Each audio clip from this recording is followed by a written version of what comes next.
Near mint condition, the home of collected editions. That cover's so awesome. Absolute format is the best way to own this store. Time to empty those wallets and fill those shelves.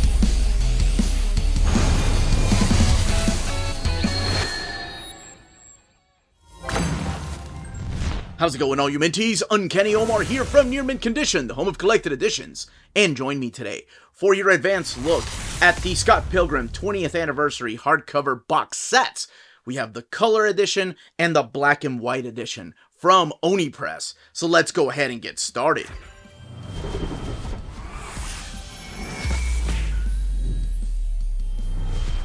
This video is sponsored by Oni Press, so a big thank you to the folks at Oni Press for sending us advanced copies of these box sets.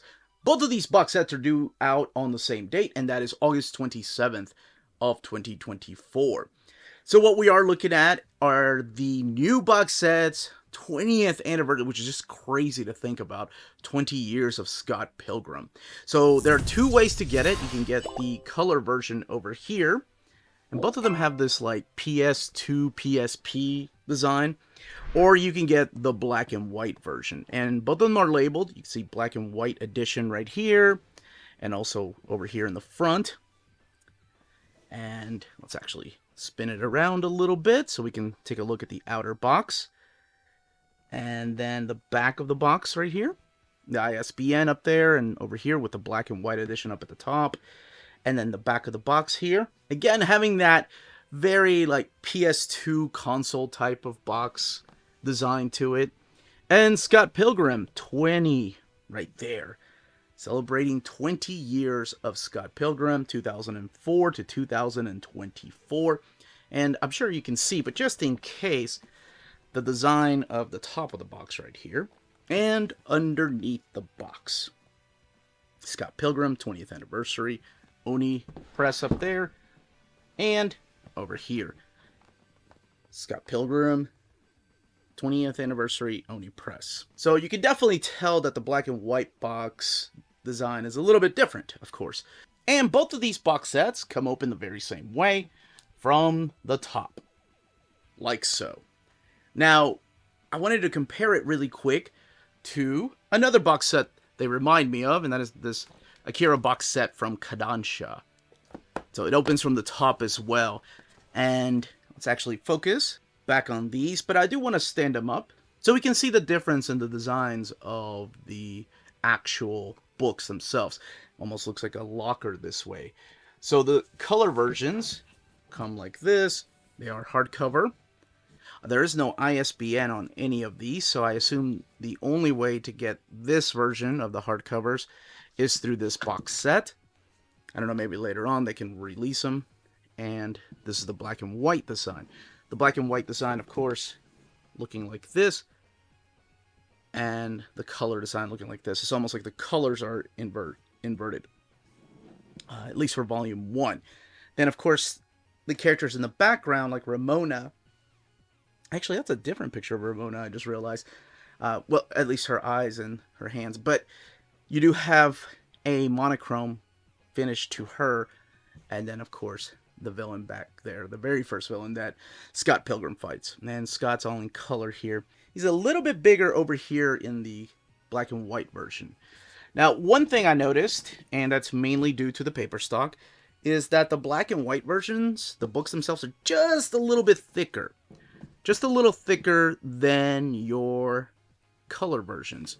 And that's due to the paper stock that they are using. So to kind of give you an idea of how big these books are, I wanted to compare it to the size of a trade paperback. So it's smaller in trim size than a trade paperback, yet bigger than the original printing. The original printing was a smaller digest size book. Almost reminded me of like a Tonkabon, which I think it was the way that it was supposed to be. But yeah, this is smaller in trim size, yet bigger than the original release, which I no longer have. So looking at you, Vincent, where are my books that I let you borrow? My gosh, 13, 14 years ago. Anyway, it's not what this video is about. What I am going to be doing is opening the books up and talking about the stories in here while looking at the artwork. One thing I'm sure you probably notice is that each one comes with this collected extras, and I'll explain what that is in a little bit and if they're both identical. And they also come with a little envelope here. Scott Pilgrim 20th anniversary. So in here we have sticker sheets. There are 3 of them featuring the many different characters of Scott Pilgrim. And we have this right here. This is a sign. Looks like a... Oh, it's the Sex Bob-ombs. May 22nd, which is Scott's band. And this ad right here. Book release party for Bryan Lee O'Malley's new graphic novel, Precious Little Life. And this beautiful piece right here, which is a chromium piece with Ramona right there. Now, I want to see if the black and white version that also comes with said envelope fits exactly the same. I would assume so. Can't imagine the stickers being black and white. This is a quick breakdown of... Oh, this is cool. It's like a breakdown of a console system. Like a start guide and telling you what each of the items that you get inside of the box. Yeah, sticker sheets are fully in color. Oh, showcasing the villains and then the supporting cast right here. And that's the Bob-ombs and the advertisement for Bryan Lee O'Malley signing, and then the chromium piece right here. And one of the other things I wanted to do was actually look inside of the box. So they come with these cardboard, almost like backboards to your comics, to kind of keep the books intact. You don't need them after you open it up. But this is the box design. Of course, the pattern is the same as the black and white, just a different color, and inside there's no pattern. Didn't want you to have a closer look. And again with the little boards here, and there's your pattern and gray in here. Kind of give you a closer look at the box sets. Now, the box sets themselves, each one of these retails for $249.99. And it comes with a total of 7 books and the extra goodies like the stickers and the posters inside of these envelopes. And to kind of show you the height of the boxes themselves, because the books are laying down in there, I wanted to keep this book handy to kind of show you just how tall they are. Because again, the books are laying down in there. So that is the height of the box compared to something that is the trim size of a single issue. Just to give you an idea. I am going to go ahead and start talking about Volume 1, and we'll do a comparison to the black and white and talk about the books and the story without going too much into spoilers, but also just letting people and making them aware that it's so different than the movie that brought a lot of people to check out the books themselves. So let's go ahead and start with Volume 1, and we'll talk about the characters and yeah, check out the artwork and of course the build in comparison. Alright, we're going to open the first book up, and I'm going to go through these as quickly as I can, because we got 7 books to talk about. Really, 14 books to talk about. So here we have Scott Pilgrim, Bryan Lee O'Malley's Scott Pilgrim. And we have the beginning right here. And this is the colored version, which was not the way it was originally released. It was released like this in 2012. The books themselves, the actual comics, came out in black and white from 2004. I believe all the way until 2010, if I'm not mistaken. But this is the series that inspired the movie. And what's interesting is that the movie, not inspired, but an adaptation of the movie. What's interesting is that the movie didn't have the full story. So this is really how you get the full story. This is really how you get everything. And it's so interesting to go back and read this at my age now, because I originally read this back as they were coming out. A friend of mine that was huge into manga said, hey, have you checked out this series? He's a Canadian guy named Bryan Lee O'Malley, huge into manga. And I'm like, I've seen American manga. I don't need to check it out. But he had me at one thing. He said, oh, dude, he loves Rumiko Takahashi's Ranma 1/2. And I was like, all right, well, let's go check it out. And that's how you got me. Later on, of course, I found out that Bryan Lee O'Malley was actually working on another book called Lost at Sea, which I've talked about in the past on the channel. And then read this manga that his friend gave him. And it's even a monkey can draw manga. It's kind of satire on mangaka and the creation of manga that kind of inspired him to do this and change up a lot of the things. So I think a lot of people come to these stories based on the movie or what they've heard. And if you were to describe Scott Pilgrim to somebody, the hook would be, oh yeah, it's a guy that starts dating this girl named Ramona, and she has 6, maybe 7 exes, and they're evil exes, and he has to fight each and every one of them to win her heart. And there's a lot of video game, anime, and comic book Easter eggs all over this book. But it's so much more than that. Yes, there are many layers to this book, including what I'm going to be talking about here to kind of set up. But it's a lot more than that. To me, going back and reading this really opened that part of my life up again, where I used to be and where I am now. And in order to get there, first we need to talk about the premise, and it is the beginning here. We are introduced to Scott Pilgrim, who is sitting around here with some friends. These are his bandmates. And we get to know each and one of these characters. We find out that he's 23 years old, he doesn't have a job, and again, he's in this band, and he's just happy being in a band, not being really successful at being in a band, and not really wanting to make a big name for himself or the band. And he's dating a girl in high school, and her name is Knives Chow, and she will play a huge part in this. So I'm not going to glance over that. Yes, he is dating a girl in high school. He's 23 years old. That is actually talked about in here. All of this taking place in Toronto. And that's where he's from. That's where the characters are from. That's where Bryan Lee O'Malley is from. So a lot of the houses you see here, or the settings, are all because he lived there. And he was in a band. So a lot of this is really like his life. Including this girl named Ramona, who he's about to meet. So his friends are giving him a hard time about this young girl, and he's like, yeah, she's just, we don't even hold hands that much. She's just somebody that I see from time to time. And Knives herself will become such a big part, to me, one of the biggest parts of this particular story. But those are not the only 2 characters in here. I mentioned a little bit about Ramona, which we'll get to her in a few. We're also meeting his roommate. This is Wallace Wells, who he lives with. They actually share a bed, and it is ridiculous how they became friends and how they became roommates.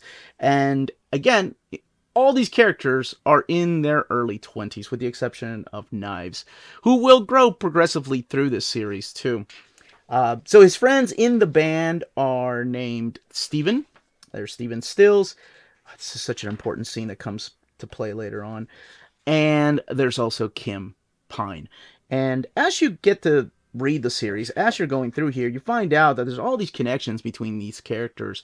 And they all do have a central point of Scott. So he's having these dreams about this young lady. And he finally sees this young lady out at the library. And she's wearing roller skates, and he cannot believe that he's not dreaming. Now, again, he's dating Knives, and he's obsessed with this woman that keeps just invading his dreams. He goes to a party, and holy crap, he finds out that she's real. So he gets, finally, the nerves to go and talk to her, even though this is played out a little bit different in the movie. It's a little bit different here. There are a lot of things that later on are played out different here. And they kind of get to know each other. So much so that they start hanging out. Knives starts supporting the band. She has no idea that her boyfriend was in a band and how much they rocked. And again, it just shows you like that innocence when it comes to just being that age and transitioning into your 20s of not knowing exactly what cool is or what isn't. And that's why I really like her character. There's also young Neil, who is not really part of the band. I don't want to spoil what happens later. But he is the youngest person outside of Knives that Scott hangs out with. Now, Ramona and Scott do start developing a relationship. They start hanging out a lot more and more. Now, what ends up happening is that the band, his band's name, by the way, is awesome. It's the Sex Bomb-Oms, has to play at this venue. And the name itself, Scott Pilgrim, actually comes from a band, the Plum Trees. He's wearing the shirt here that Bryan Lee O'Malley really liked. Now, what is revealed to him is that Ramona tells him that in order to date her, Scott must defeat her evil ex-boyfriends. That's what needs to happen. So up until this point, you're getting video game references thrown at you. You're getting comic book references. You're getting anime references. And then it becomes a fictional type of story when it comes to the fighting. So apparently Scott is the best fighter in this area. And this is where he meets Matthew Patel. Matthew Patel becomes the first enemy that he has to fight. He is number one of the evil exes. And has an obsession with Ramona. Now you find out that they dated when they were in middle school and what happened to them. But they're using powers, and this is the backup story here. And his power is to summon these demon goth chicks right here and throw fireballs. And Scott Pilgrim, along with his friends, defeat Matthew Patel and these chicks with fireballs with the power of friendship. And it gets so ridiculous as the story progresses. Now, I'm going to actually compare this to... Actually, let's move on to book 2, and then we'll do a little quick comparison. Now, I did say that this is different than the movie, or it's so much more than just Scott Pilgrim has to go out there and defeat these people to date Ramona. Because, yes, in that first layer, that's exactly what this is. Again, this is the color version. By the way, the first book has 178 pages. So we start learning more and more about Scott. We start learning more and more about these characters and their connections, how long he's known some of these characters like Kim. And we meet even really important characters in this book that were not even in the movie. I feel like Kim's role in the movie also. But anyway, I don't want to spoil what happens because there's a lot of where did that come from moments in here, because you get to learn about his past through a series of flashbacks that help build the character of not just Scott, but everyone else. He's obsessed with Ramona. That is true.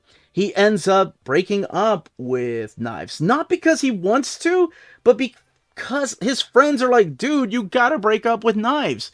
She's in high school, first of all, giving him grief again, and rightly so.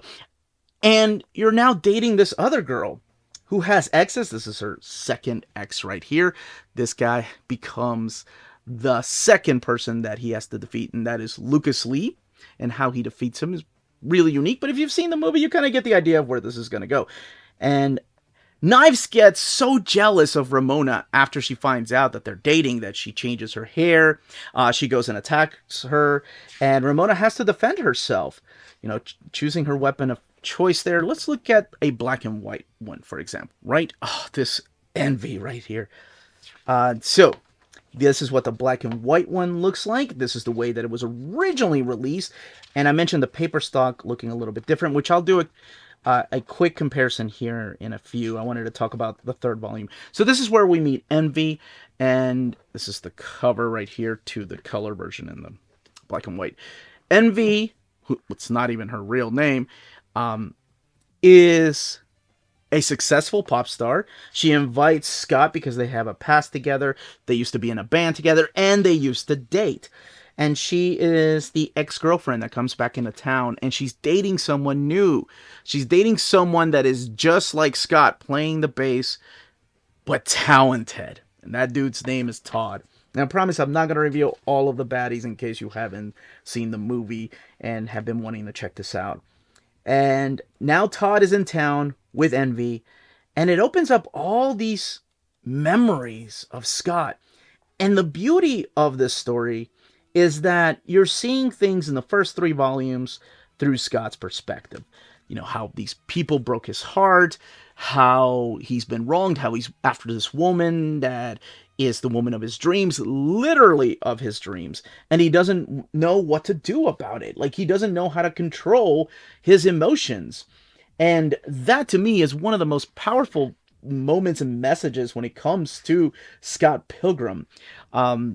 This particular book right here has a little over 200 pages, and it does have some notes back here.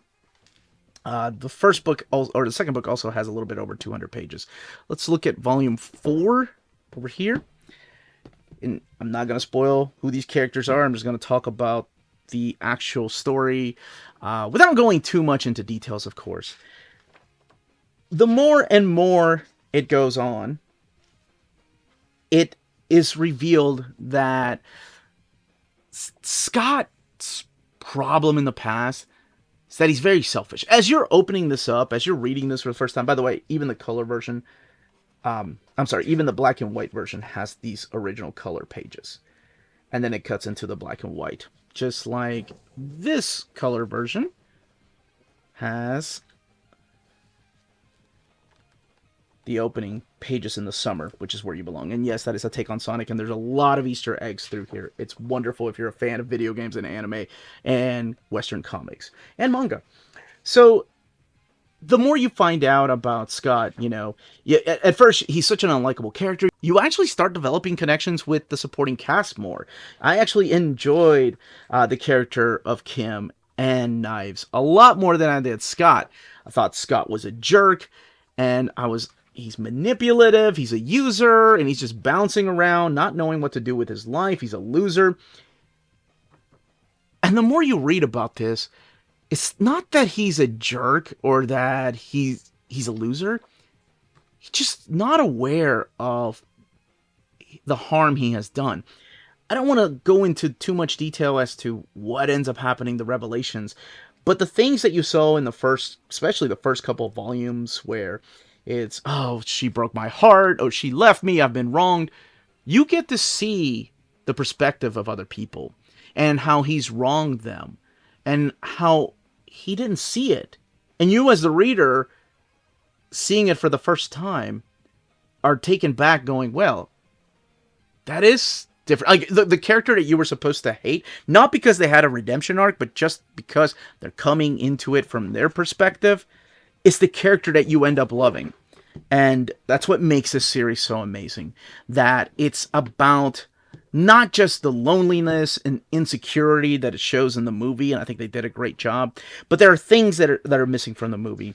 And I feel like one of those things is that growth, because this is all taking place in your 20s. As a matter of fact, Bryan Lee O'Malley wanted to finish the series before he turned 30. I do love this 4.5 shirt right here. Because he was still in his 20s writing these stories. These are the people that he was hanging out with. And every one of these characters will remind you of somebody that you hung out with. Or even more, it'll remind you a lot of yourself. And a lot of the mistakes that you made. Because of youth. Because there is no actual guide to living in this transition period of going to college, living without your parents, yet still being dependent of your parents. I love the fact that they still use landlines, by the way, in this. That was a throwback. Very nice. And one of the things I've heard in recent years is that the stories in here and the characters are just product of their times because of the type of jokes they're saying, the type of language they're using. I think that can be said about 80s and 90s movies too. Like, it doesn't mean that you're not going to get that coming of age story out of this, which I think is the most important thing to get out of Scott Pilgrim. We're going to look at volume 6 really quick, and then we'll do a comparison and see what this other collected extras are. So again, the black and white. This is the thickest book of them all. And again, because of the different paper stock that I'll go over here in a little bit, it's a little thicker than the color version. And because of all of these things that people see because of the movie or what they've heard, I think they're really going to miss out on a powerful story about a guy, like we've all been, completely lost, not knowing what to do with his life, hurting other people, not because he means to, but just because he's completely clueless, and then atoning for those mistakes, owning up to them, and growing up. We meet Scott at the beginning where he doesn't have a job, he has no future, he's obsessed with literally a woman of his dreams, has to end a relationship which he really shouldn't have been in the first place, and you find out that really he's just a lonely guy. He needs to bounce from relationship to relationship. He can't be alone. And we've all known people like that. Hell, some of us were people like that. And that is the beauty of Scott Pilgrim. And I don't want to say anything else. I will say that the black and white, which is the way I originally read it, has some jokes in here. Let me just show you really quick. Has jokes like this that play out better in the black and white version. Is that your natural hair color? What? No, maybe, I guess it could be. Note, this book is in black and white. I love that. But in the color version, what? No, maybe, I guess it could be. Note, this was funnier in black and white. So there's a few jokes like that that land better because of the limitations of black and white. And I think to me, the way to read this or the way to get this, it really depends on you.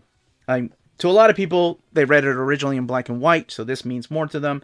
To some people, they want to read it for the first times and they like color. And also, I know some of my viewers enjoy the original way it was printed. This is like the remastered version, and the colors are absolutely stunning, by the way. I think Nathan Fairbairn did such an amazing job. I'm also a big fan of his writing, too. But he did all the colors, and there's credits right here. Nathan Fairbairn, and, of course, the editors and the original editors at the time. Wanted to come back to Volume 1 really quick. And it doesn't matter if it's the black and white or the color version, but both versions of these books have sewn binding. And again, the paper stock's a little bit different. This really feels like a thick matte paper that you would find in a manga. And this kind of reminds me of the paper stock like you would find in the deluxe edition. Not quite as thick as this, but this is definitely a different type of paper stock. Not newsprint or anything like that, but has a matte finish to it. And again, the color version also has sewn binding. I think I've said my piece about the importance of Scott Pilgrim. To give it a shot if you haven't read it, if you've been curious about reading it. And let's actually do a quick little comparison here.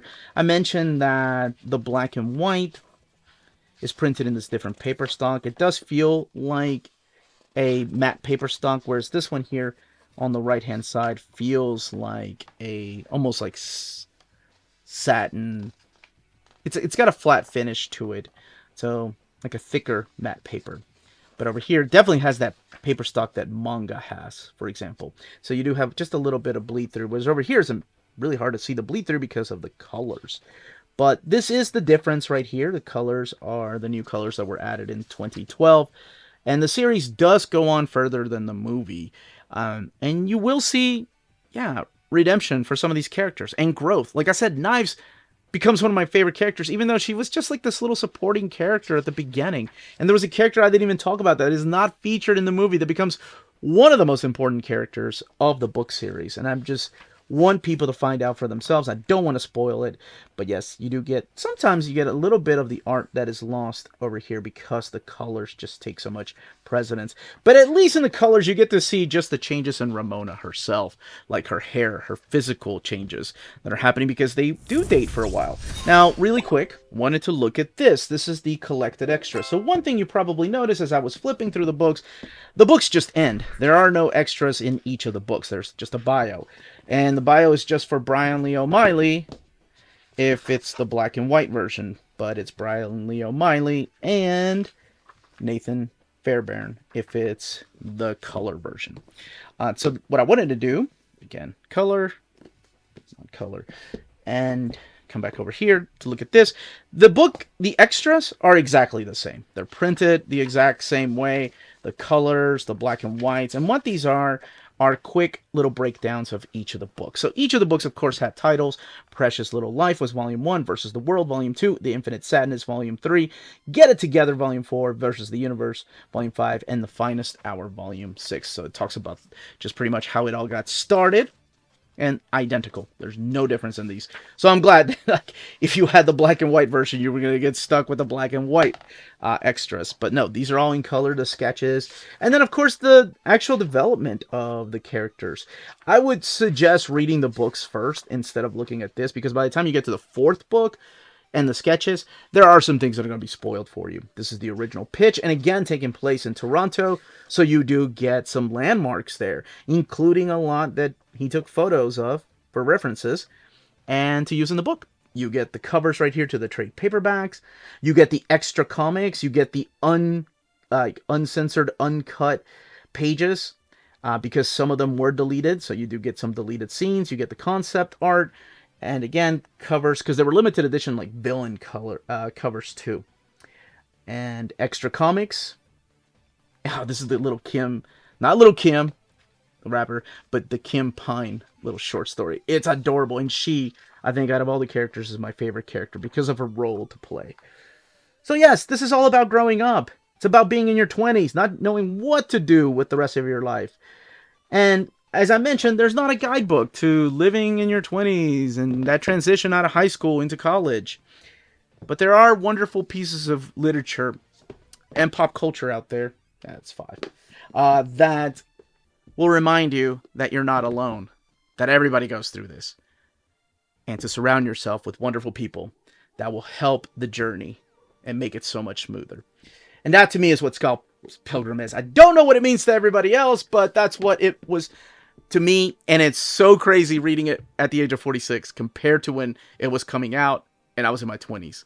Going through this and having friends like this. Eating ramen noodles.